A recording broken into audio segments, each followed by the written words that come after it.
Italy welcomes over 65 million travelers each year, with some of the most affordable attractions that make it a premier travel destination. These budget-friendly locations offer an accessible way to explore Italy while making the most of your travel budget. From the charming hill towns like Arezzo to the sun-soaked streets of Naples, here are the insanely cheap destinations for budget travel in Italy. Make sure to subscribe to Discovery Destination for more travel videos like this. Taranto. Taranto is in the Puglia region of southeastern Italy, sitting in the Ionian Sea between the Mar Grande and Mar Piccolo. The old part of the city is on an island between these two bays, giving it a distinct layout. The Old Town, or Città Vecchia, is the best starting point with its narrow streets leading past historic buildings and the busy fish market near the waterfront. From here, you can follow the road toward the Ponte Girevole, a swing bridge that connects the old and new parts of the city. Just beyond the bridge is the Aragonese Castle, or Castel Sant'Angelo. Built in the 15th century by King Ferdinand II of Aragon, this fortress was constructed to defend the city.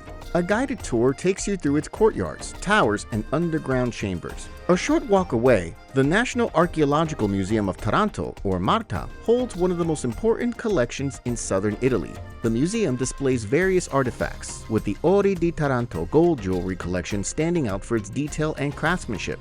Nearby, the Spartan Hypogeum Museum, or MISPA, offers a more intimate look at the city's history. This private museum focuses on Taranto's origins as a Spartan colony and features underground chambers with artifacts and structures from the 8th century BC to the 17th century. From here, it's a short trip to Taranto Cathedral, or Cathedral of San Cataldo. As the oldest cathedral in Puglia, it dates back to the 5th century and features a Baroque facade, a Byzantine-style dome, and a crypt with ancient mosaics. Outside the center, the archaeological park of Saturo offers a quiet open-air site with the remains of Greek and Roman settlements and fortifications. Out in the Gulf of Taranto, the Ionian Dolphin Conservation leads boat tours to see dolphins in their natural habitat. By the way, my Travel on a Dime ebook shows you how to travel more for less. I'll share more about it later.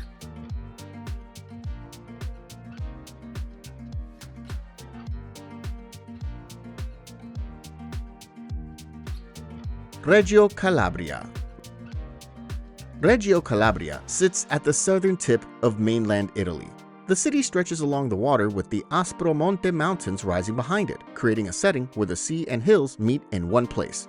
Museo Archeologico Nazionale di Reggio Calabria is one of the city's most important attractions. Its centerpiece is the Riazi bronzes, two ancient Greek statues from the 5th century BC that were discovered in the sea in 1972.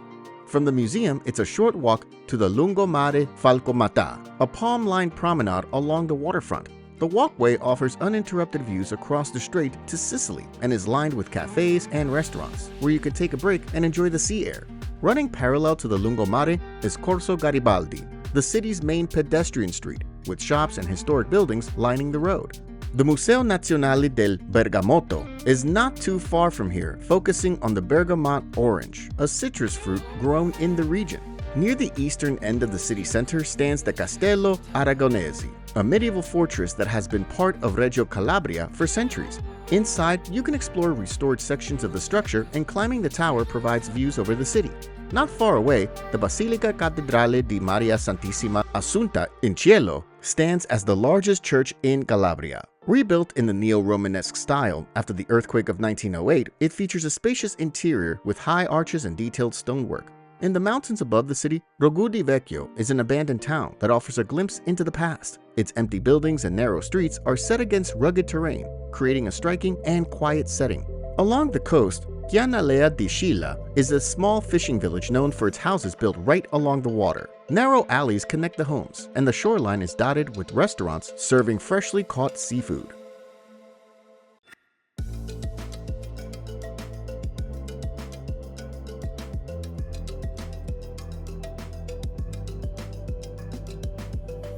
Perugia.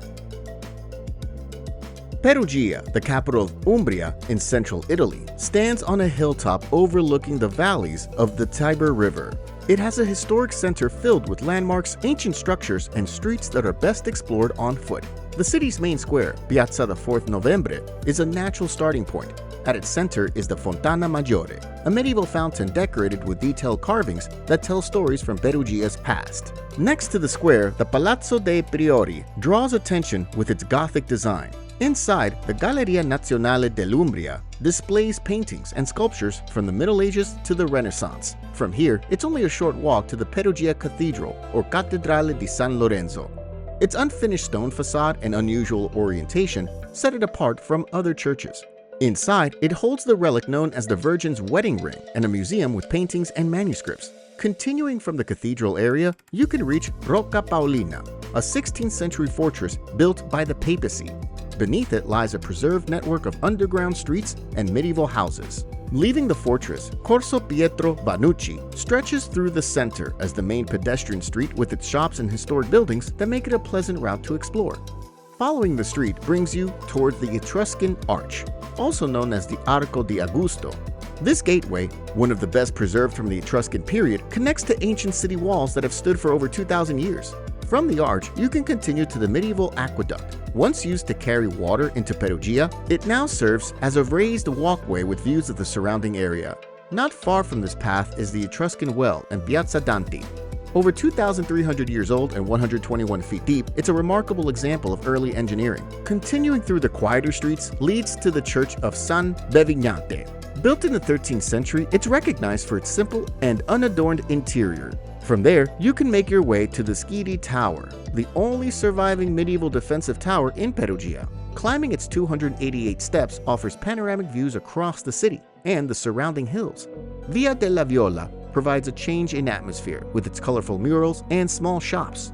This narrow street highlights Perugia's contemporary artistic side while keeping the charm of its historic setting. Now, I know you're getting excited about all these amazing places to visit, but if you're eager to travel the world to explore new locations, cultures, foods, and much more, while taking a breather from your everyday life, you also know it can cost you quite a lot of money.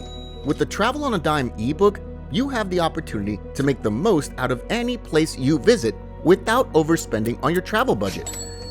From finding the right flights and hotel deals to money-saving tips during your trip, it's the perfect guide to help you travel like a pro, ensuring you have a great experience while saving hundreds of dollars on travel. Get your copy at thediscoverydestination.com. That's thediscoverydestination.com. Use code DISCOVER5 to save $5 off your copy.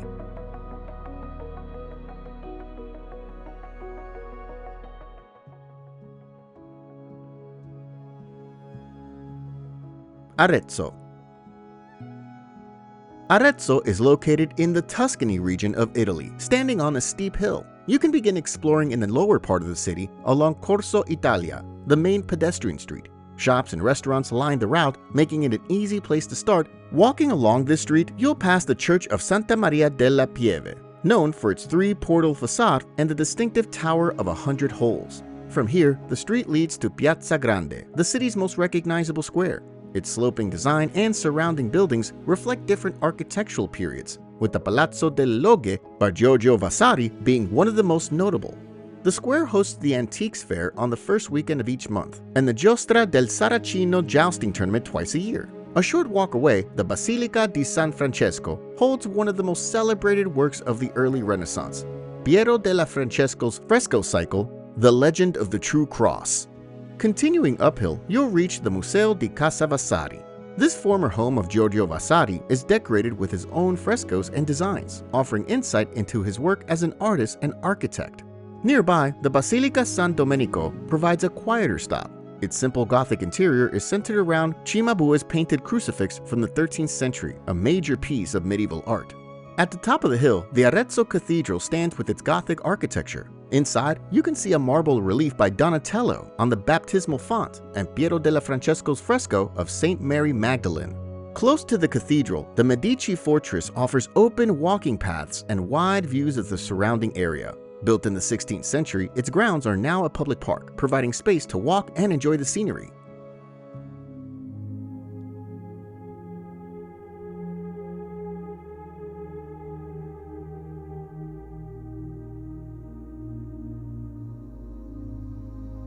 Trani.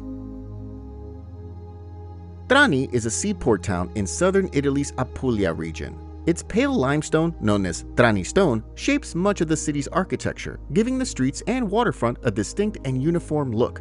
The best place to start is the harbor, where the Trani Cathedral, or Cattedrale di San Nicola Pellegrino, rises directly beside the water.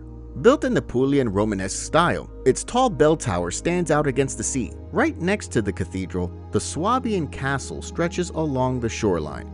Built in the 13th century by Frederick II, its foundations are set directly in the sea. The interior is home to a museum and occasional art exhibits, while the promenade outside offers wide views of the castle walls. Along the waterfront, the Villa Comunale offers a public park with shaded paths and some of the best views of the harbor. Deeper in the Old Town, the Jewish Quarter, or Giudecca, reflects an important part of Trani's past. The Scola Nova synagogue, once used as a church, has been restored for worship, while the Great Synagogue, or Sinagoga di Sant'Anna, now serves as a museum sharing the history of the city's Jewish community. A short walk away, the Palazzo delle Arti Beltrami fills a historic noble palace with art exhibitions and cultural events. The building's rooms and galleries give you a closer look at the local and regional art scene.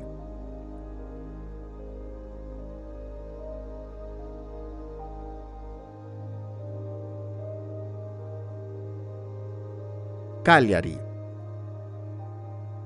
Cagliari is the capital of Sardinia, sitting on the northern end of the Gulf of Cagliari. Spread across 7 hills, it combines historic neighborhoods with sweeping sea views. Starting in the Castello quarter, the oldest part of the city, you move through narrow streets lined with stone buildings that have stood for centuries. Just a short walk away, the Cattedrale di Santa Maria stands at the center of the quarter. Its 13th century origins are reflected in a blend of Romanesque, Gothic, and Baroque features, making it one of the area's most important landmarks. From Castello, you descend toward the Bastioni di Sant Remi. The wide staircase and covered walkway lead you up to its terrace, where the view stretches over the harbor and out to the Gulf of Angels. A short ride brings you to Poeto Beach, a 5-mile stretch of white sand along the Tyrrhenian Sea. At the far end of the beach, the Sella del Diavolo rises as a rocky promontory.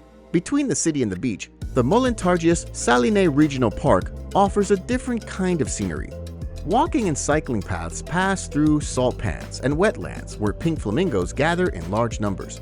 Back in the city center, the National Archaeological Museum of Cagliari showcases artifacts from Sardinia's ancient past. The collection covers the Nuragic, Phoenician, Roman, and Byzantine periods. A few streets away, the San Benedetto Market brings you into the rhythm of daily life in Cagliari. On the ground floor, vendors display fresh fish and seafood, while the upper floor offers cheeses, meats, breads, and other Sardinian products. Moving to the city's edge, the necropolis of Tuvescedu stretches across a limestone slope. Paths wind between hundreds of rock-cut tombs from the Phoenician, Punic, and Roman eras, providing a close view of this ancient burial ground. Nearby, the Roman amphitheater is carved directly into the rock. Dating to the 2nd century AD, it once hosted gladiator fights and public performances. Its size and form still show its importance in the city's Roman period.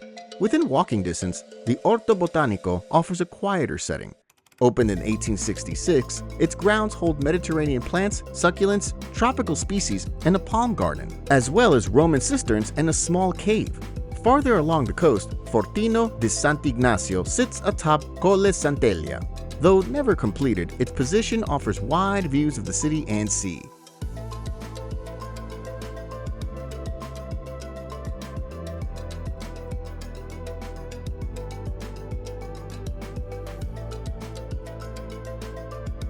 Bologna.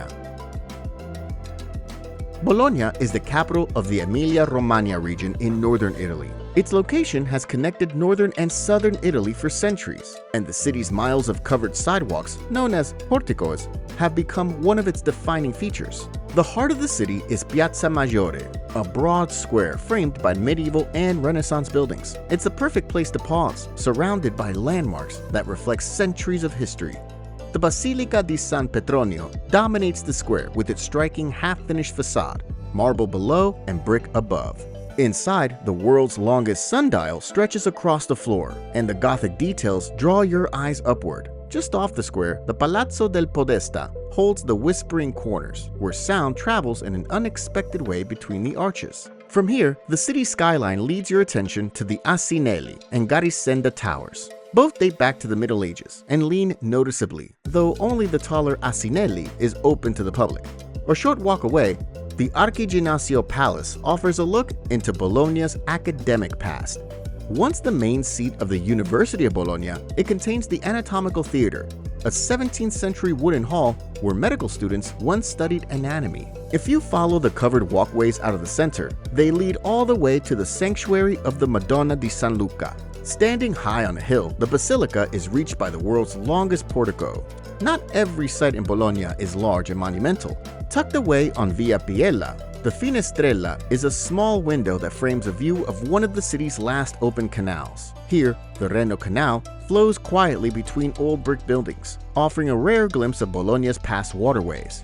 Near the eastern edge of the center, the Seven Churches complex in Piazza Santo Stefano offers a very different experience. This group of connected churches and courtyards was built and altered over many centuries. In another part of the old center, the narrow streets of the old Jewish ghetto preserve the layout of the 16th century. Low archways and quiet alleys make it easy to take in its atmosphere in just a short walk. For something more unexpected, the Palazzo Poggi Museum combines art and science under one roof. Inside its frescoed halls, you'll find detailed anatomical models, old navigation instruments, and other objects collected during Bologna's centuries as a center of study and research.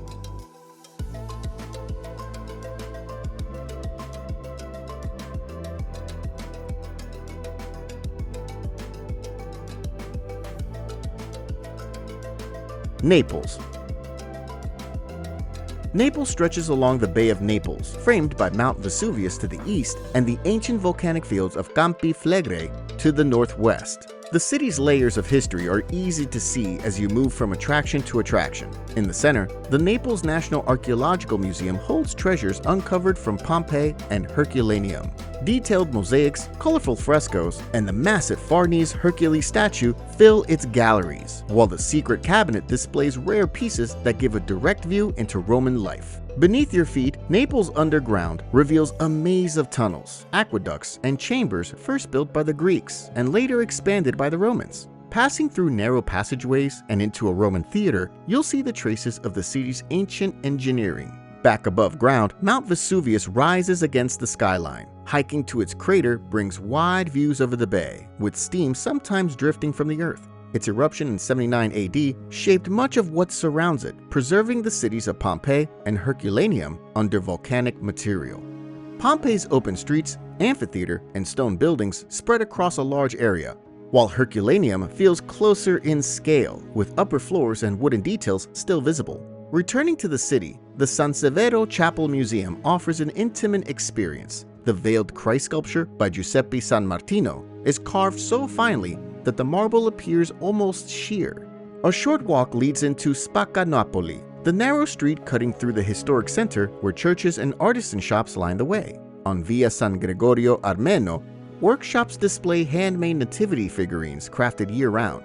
North of here, the Sanita district holds some of Naples' most distinctive sites. Inside the Cimitero delle Fontanelle, rows of skulls and bones fill a cave-like space, reflecting local traditions tied to remembrance and prayer. Not far away, the Bourbon Tunnel offers a different view of the city's past, with its 19th century passageways lined with vintage vehicles and objects left from its time as both an escape route and storage space.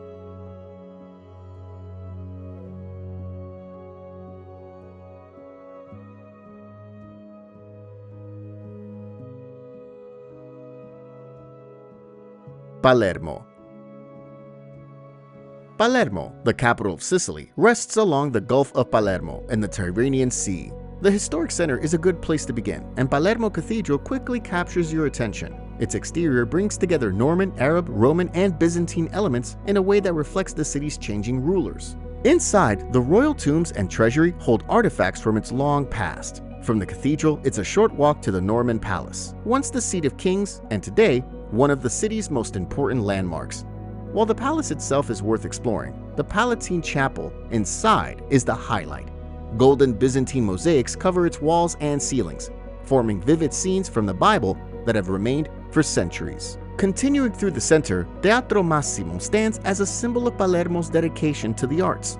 As the largest opera house in Italy, it draws attention with its size and design. Guided tours offer a closer look at its interior and explain how its acoustics were perfected. Not far from the theater, the streets open into Quattro Canti, an octagonal square at the crossing of two main roads. Each corner has a matching facade with statues of saints, Spanish kings, and carvings representing the seasons. Moving away from the busy streets, the Capuchin catacombs offer a striking change of pace. Beneath the city, these passageways hold thousands of preserved bodies arranged along the walls. Some wear clothing from their time, with Rosalia Lombardo, a young girl from the 1920s, being one of the most well-known. Closer to the center, the Chiesa del Gesù, or Casa Professa, stands out for its elaborate Baroque interior. Colorful marble inlays and detailed stucco work cover the walls, leaving little space untouched. Palazzo Conte Federico offers a more personal connection to Palermo's past. Tours are often led by members of the noble family who still live there, sharing stories about the buildings and its role in the city over the years. The Oratorio di San Lorenzo is another small yet impressive sight. The walls here are lined with white stucco figures by Giacomo Serpota, each carefully crafted to form scenes full of movement and detail. Santa Maria dello Spasimo provides a completely different atmosphere. This unfinished Gothic church has high walls but no roof, leaving the interior open to the sky. It now serves as a venue for concerts, exhibitions, and performances. On the slopes of Monte Pellegrino, the Santuario di Santa Rosalia holds an important place in Palermo's traditions. The sanctuary is built into a cave where the remains of the city's patron saint were found. From here, views stretch across the Gulf of Palermo, making the trip up the mountain rewarding.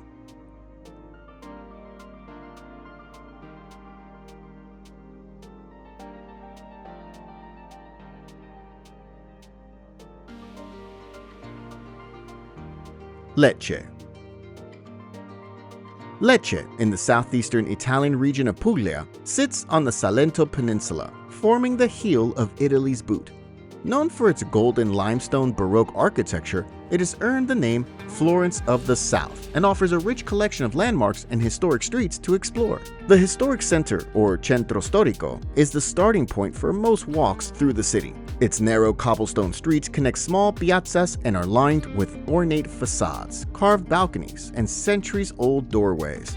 As you wander deeper into this area, the streets open onto Piazza Sant'Oronzo, the lively main square. Here, the column of Sant'Oronzo rises above the square with a statue of the city's patron saint, while the remains of the Roman amphitheater stretch below ground level that still reveal rows of seating and sections of the arena floor. From the square, it's a short walk to Piazza del Duomo, a space enclosed on three sides and centered around the Lecce Cathedral. The cathedral stands out with its double facade and tall bell tower. The surrounding buildings, like the Bishop's Palace and the Seminary Palace, complete the square's architectural frame. Moving through the historic streets brings you to the Basilica di Santa Croce, one of Lecce's most recognized landmarks. Its facade is covered in intricate sculptures all carved in the city's signature stone. Inside, the wide nave, gold-detailed wooden ceiling, and multiple altars reflect the elaborate style that defines much of Lecce's architecture. A short walk away, the Roman Theater offers a quieter experience.